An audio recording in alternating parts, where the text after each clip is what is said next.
Olá, meus queridos! E aí? Tudo bem com vocês? Eu sou a Adri Neri e bem-vindos ao AP26.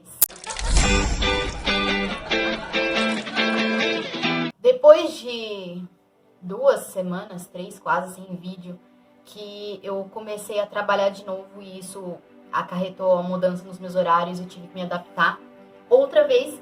E por conta disso, eu fiquei sem conseguir gravar os vídeos, mas agora eu vou retornar com eles. E hoje eu vou falar sobre o pior dia da minha vida. Se vocês querem saber qual foi o pior dia da minha vida, abaixa essa tela e se inscreve no canal. Não esquece de deixar o seu like e aqui embaixo, depois de você ouvir toda a história, eu quero que você comente o que você achou e o que você faria na minha situação. Para eu contar para vocês sobre esse dia, eu preciso contar para vocês toda a história do que aconteceu.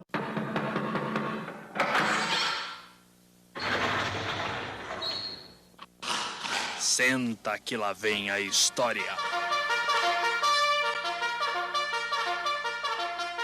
Quando eu fui para a Índia a primeira vez, eu tinha acabado de fazer 19 anos. Eu investia muito na dança, a minha mãe investia muito em mim e acabou que eu fui contratada para trabalhar fora do país. Realizei um sonho de dançar fora, que sempre foi meu sonho. E quando eu fui, eu não falava inglês, nunca tinha andado de avião, eu não conhecia quem ia me receber, então foi realmente às escuras. Um monte de gente me chamou de doida, um monte de gente me chamou de corajosa. Na Índia, eu ganhava muito bem porque eu ganhava em dólar, e o dólar estava alto na época. Então eu ganhava pelo menos 3 ou 4 vezes mais do que eu ganhava no Brasil, lá. Então eu conseguia juntar uma boa grana, né? Um bom dinheiro. E em 2016 eu me enrolei muito financeiramente, muito mesmo. Que aconteceu um acidente, eu bati meu carro, o carro ficou muito caro para arrumar. Eu não tinha como manter um carro com a parcela, pagar o conserto e tudo isso. Eu não tinha como realmente.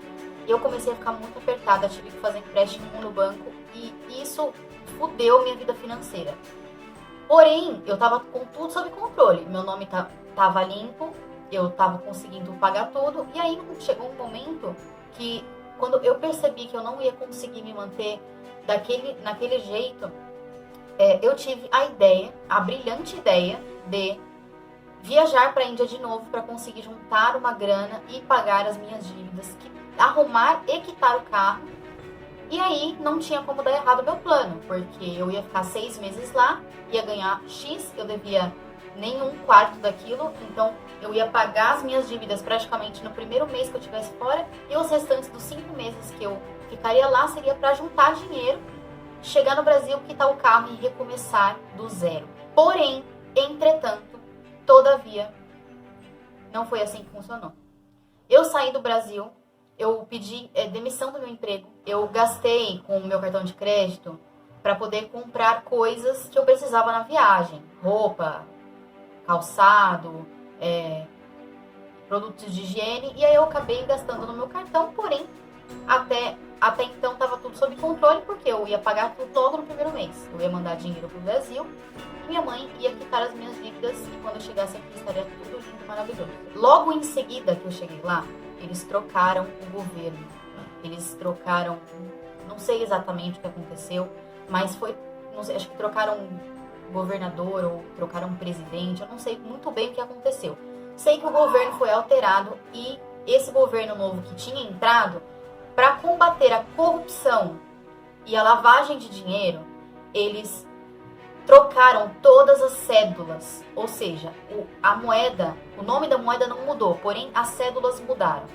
Por quê? Muitos desses corruptos mantinham dinheiros em espécie dentro de fazendas, de casas, e esse dinheiro ele não estava valendo nada porque a cédula mudou. Só quem conseguia fazer a troca pela moeda nova é quem tinha pago imposto, e aí tinha como fazer a troca da moeda no banco. Mas por que você está falando isso, Dri? O que isso tem a ver com a sua história? Tem tudo a ver. O país entrou em uma crise econômica gigantesca e foi abalado a estrutura da empresa onde eu trabalhava. Porque ficou sem cliente. Sem cliente, sem trabalho, sem dinheiro. Já viram o que aconteceu, né? Recapitulando. Fui pra Índia, cheguei na Índia, a moeda mudou, o meu patrão ficou sem clientes, sem dinheiro. sem dinheiro, sem salário, certo? Certo. Trabalhei o primeiro mês, porque ele me prometeu que ele pagaria normalmente, porque isso ia se resolver de alguma maneira. Porém, não foi assim que funcionou. Ele atrasou meu salário do primeiro mês. Consequentemente, as minhas contas no Brasil também atrasaram. Empréstimo de banco, vocês sabem como funciona juros. Cartão de crédito, vocês sabem como funciona juros. E aí começou a rolar juros, correr juros.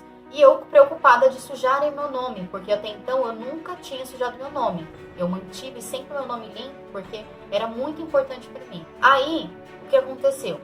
Começou a acumular as minhas dívidas, acumular.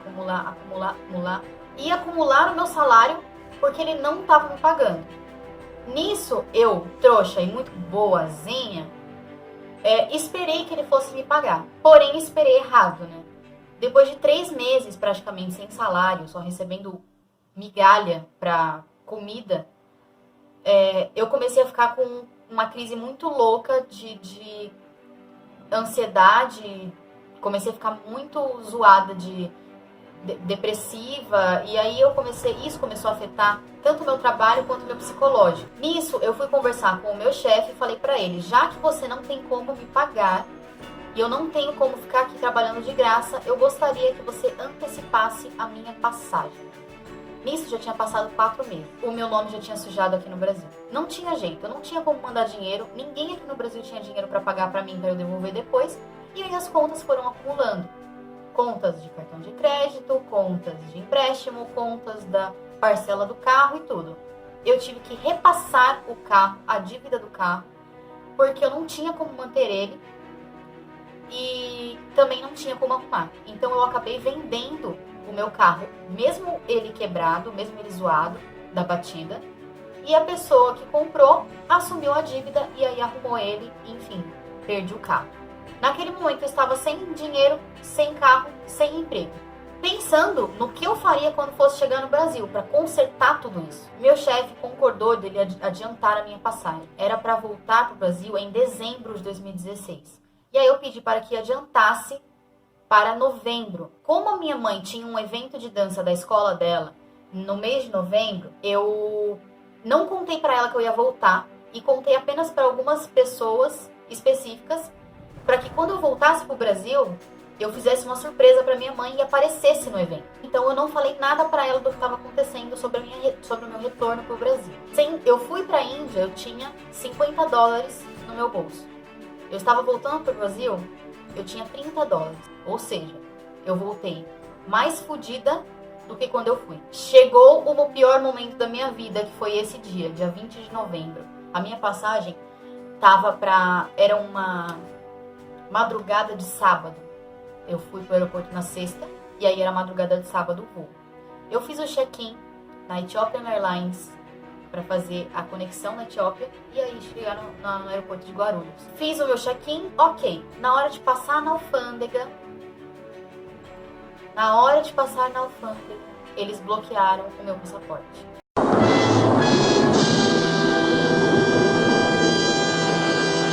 O meu visto, ele era de 6 meses. Porém, eu tinha que ter um intervalo entre 3 meses. Ou seja, em 3 meses eu tinha que sair da Índia e voltar pro visto continuar em vigor. Eu não tinha lido isso porque tava naquelas letras miúdas que quase ninguém enxerga, sabe? Tava escrito lá que eu tinha que sair do país em 3 meses e retornar para que entrasse em vigor. E aí eles me falaram que meu passaporte estava como vencido. Eu não entendi. E aí eles me explicaram. Na hora que eles falaram que eu não ia conseguir passar para voltar para casa, a minha única reação foi pedir pelo amor de Deus para eles me deixarem voltar pro meu país, que eu não aguentava mais aquele lugar.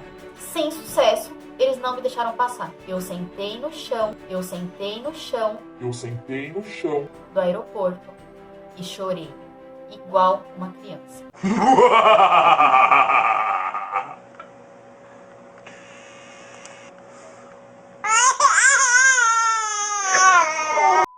Eu não fazia ideia do que eu ia fazer. Era uma madrugada, eu tava sozinha, minha mãe não sabia que eu tava voltando, aliás, quase ninguém sabia que eu tava voltando. Ninguém sabia que eu tava passando.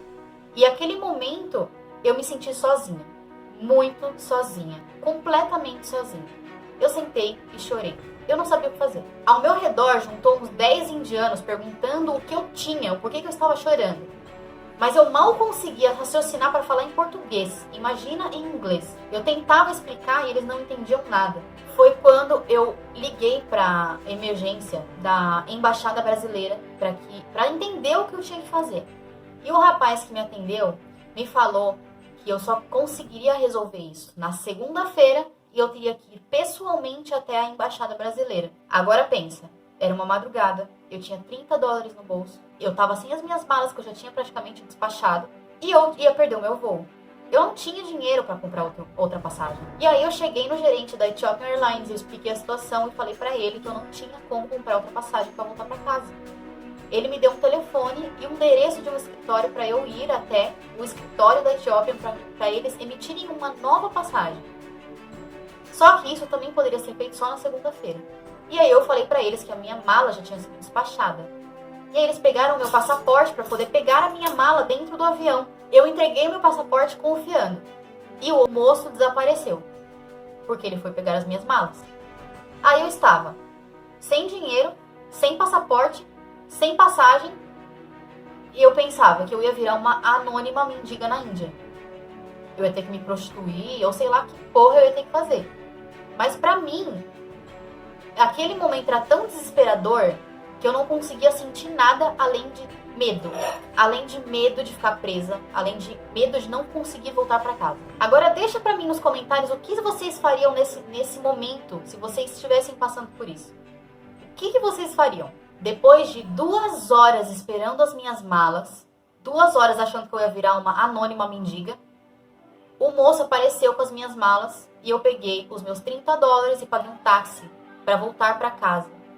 Na hora que eu bati na porta, eles não entenderam nada do porquê eu tinha voltado. Eu também não consegui explicar nada. A única coisa que eu falei é: não pergunta agora. Eu deitei na cama e desmoronei. Eu não dormi da madrugada de sábado até a segunda de manhã, porque eu não conseguia dormir, pensando em como eu ia voltar para casa. Nisso, aí eu falei pra minha mãe o que estava acontecendo. Todo mundo aqui no Brasil começou a ficar desesperado. Só que não tinha o que fazer. A única pessoa que podia resolver a minha situação era eu. E apenas na segunda-feira. One eternity later. Segunda-feira de manhã, umas 7 da manhã mais ou menos, eu me arrumei, juntei umas moedas, umas merrecas de dinheiro para conseguir chegar na embaixada. Cheguei na embaixada. E aí eles me falaram que eu ia precisar de uma série de documentos para conseguir emitir uma permissão de saída do país. Agora fala pra mim qual é o sentido de você não conseguir sair de um país que não é seu e de você não conseguir voltar pro seu próprio país de origem. Se eu estivesse tentando entrar na Índia, eu até entendia, mas eu estava tentando sair de lá. Pra mim não fazia o menor sentido. E aí eu peguei a lista de documentação e falei pro meu chefe que eu precisava que ele me ajudasse a arrumar aqueles documentos para eu conseguir voltar. Porque precisava de comprovante de residência, carta da pessoa que tinha me contratado, várias coisas precisavam. No decorrer da história, passaram-se 2 semanas para eu conseguir todos os documentos e voltar na embaixada, para eles conseguirem emitir para mim uma permissão de saída do país. Quando eu consegui essa permissão, a minha missão era conseguir uma passagem, só que eu tinha apenas 48 horas para sair do país. Se eu não saísse em 48 horas, eu ia ter que fazer todo esse processo outra vez. Então eu fui no escritório da Ethiopian Airlines e falei para eles que, pelo amor de Deus, eu precisava sair dali. Eles falaram que eles até conseguiam emitir uma nova passagem, porém eu ia ter que pagar a taxa de remarcação de voo, que por ser um voo praticamente imediato, foi quase R$2.000 de taxa. Eu tinha esse dinheiro? Não tinha esse dinheiro. O que eu fiz? Eu falei pro meu chefe que ele me devia dinheiro. Eu ainda saí de lá e ele ainda estava me devendo. E ele continuou me devendo até hoje. Eu já desencanei porque... foda-se. Mas aí eu falei pra ele que ele precisava pagar pelo menos a taxa para poder voltar pra casa. Graças a Deus pagou a taxa. Quase que no meio de dezembro eu consegui voltar pro Brasil. A hora que eu passei pelo check-in e passei pela alfândega, eu ajoelhei no chão e eu agradeci a Deus por estar saindo dali. Quando eu pousei aqui no Brasil, aqui em Guarulhos, que eu vi a minha mãe me esperando no aeroporto, eu parecia uma criança. Eu larguei tudo no chão e corri para abraçar ela. Porque realmente aquele momento tinha sido o momento mais desesperador de toda a minha vida. Eu já passei por muita coisa, muita mesmo. Mas igual aquele dia, realmente nada supera, nada supera. Graças a Deus eu consegui voltar pro Brasil, eu consegui resolver a minha vida. Porém, tudo aquilo que eu devia pro banco de empréstimo, de cartão de crédito, continuo devendo porque eu não tenho dinheiro para pagar. Pensa, 6 meses de juro acumulado, 6 meses na época, né? Porque agora tem quase 2 anos, quase 2 anos e meio de juros acumulados. Ou seja, meu nome tá sujo e eu tô nem aí, porque realmente eu não tenho o que fazer, eu não tenho dinheiro para pagar nada daquilo que eu devo daquela época. Um dia eu consigo. Quando eu cheguei no Brasil, era dezembro de 2016. E aí eu conheci a Thaís em abril de 2017. Foi quando a minha vida começou a se levantar outra vez. As meninas me tiraram de um buraco muito fodido que eu tava. Eu tava com 47 quilos quando eu cheguei no Brasil. Vocês têm noção de como eu estava? E aí, depois de tudo isso, hoje eu estou muito bem. Mesmo devendo praticamente a minha vida. Mas, um dia, tudo se resolve. E é isso. Essa foi a história do momento mais triste da minha vida e mais desesperador e mais medonho, e eu não desejo pra ninguém. Eu não desejo isso pra ninguém de verdade, porque foi muito péssimo. Agora coloca aí nos comentários. Vocês imaginavam que eu tinha passado por isso em algum momento da minha vida? Não esquece de deixar o seu like. Deixa também nos comentários sugestões para os próximos vídeos, tá bom? Deixo aqui um beijo carinhoso pra vocês. E até o próximo vídeo.